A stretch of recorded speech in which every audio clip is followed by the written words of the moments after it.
কোটা সংস্কার আন্দোলনকে ঘিরে দেশের সাম্প্রতিক অস্থিতিশীলতার মাঝে দেশে প্রবাসী আয়ের প্রবাহ কমেছে। মূলত গেল কয়েকদিন ধরে বিশ্বের বিভিন্ন দেশে বাংলাদেশে বৈধ পথে রেমিটেন্স না পাঠানোর জন্য যে প্রচারণা চলছে তার প্রভাবেই এমনটি ঘটেছে বলে মনে করেন বিশ্লেষকরা। তাদের মতে রেমিটেন্সের প্রবাহ কমার কারণে চাপ পড়বে বৈদেশিক মুদ্রার রিজার্ভে, যা নষ্ট করতে পারে সামষ্টিক অর্থনীতির স্থিতিশীলতাও। রায়হান শোভনের রিপোর্টে বিস্তারিত। 250-টিরও বেশি ডিজাইন অপশন নিয়ে ওয়ালটন স্মার্ট ফ্রিজ, বোঝে আপনার প্রয়োজন। দেশের বৈদেশিক মুদ্রা আয়ের অন্যতম বড় উৎস প্রবাসী আয়। চলতি মাসের 1 থেকে 20 তারিখ পর্যন্ত দেশে প্রবাসীদের পাঠানো আয় এসেছে $145 কোটি। সেই হিসাবে দৈনিক গড়ে রেমিটেন্স এসেছে $7 কোটি। তবে 21 থেকে 27 জুলাই পর্যন্ত দেশে রেমিটেন্স এসেছে মাত্র $13.80 লাখ। অর্থাৎ এই 7 দিনে আসেনি 2 দিনের সমপরিমাণ রেমিটেন্সও। বৈষম্য বিরোধী আন্দোলনকে ঘিরে তাতে 5 দিন সমস্ত কিছুই কিন্তু বন্ধ ছিল। যে কোনো দেশের যদি আন্দোলন হয় সেই আন্দোলনে কিন্তু ডায়াসপোরা বিভিন্নভাবে যুক্ত হয়। এখন এই বিভিন্নভাবে যুক্ত হওয়ার ভেতরে তারা তাদের মতামতটা রেমিটেন্স প্রেরণ করে বা না করে দিচ্ছেন কিনা সেটা একটা দেখবার বিষয়। যখন শ্রীলঙ্কায় এক ধরনের আনরেস্ট শুরু হচ্ছিল তখনও ডায়াসপোরা কিন্তু রেমিটেন্স বন্ধ করে দিয়েছিল। তো এই বিষয়গুলো এখনো একেবারে চুলচেরা বিচার করে বলা যাচ্ছে না, তবে এর প্রভাব থাকতে পারে। বিশ্লেষকরা বলছেন, কোটা সংস্কার আন্দোলনকে ঘিরে গেল কয়েক সপ্তাহে দেশে যে অস্থিরতা দেখা দিয়েছে তার প্রভাব পড়েছে বিশ্বের বিভিন্ন দেশে বসবাসরত বাংলাদেশিদের মাঝেও।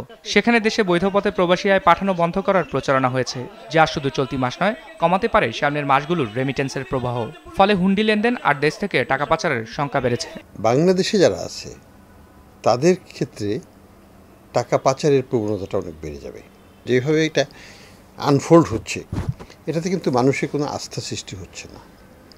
এটাতে মানুষের অস্বস্তি বাড়ছে।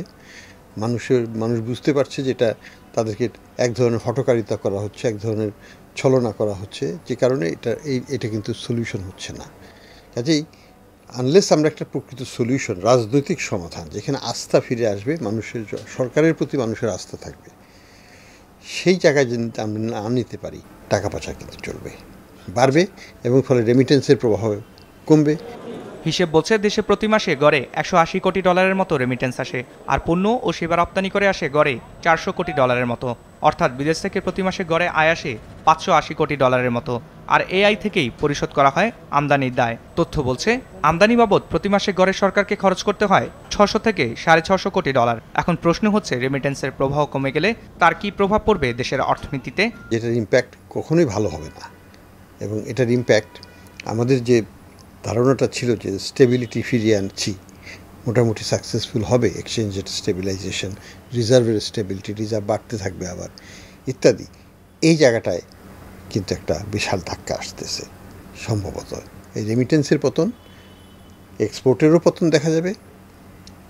এগুলো যদি হয় তাহলে কিন্তু ব্যালেন্স অফ পেমেন্টে আবার একটা ধাক্কা খেলে আবার ইনফ্লেশন শুরু হয়ে যাবে, আবার তখন সামগ্রিক ম্যাক্রো ইকোনমিক সিচুয়েশন আবার আনস্টেবল হয়ে যাবে।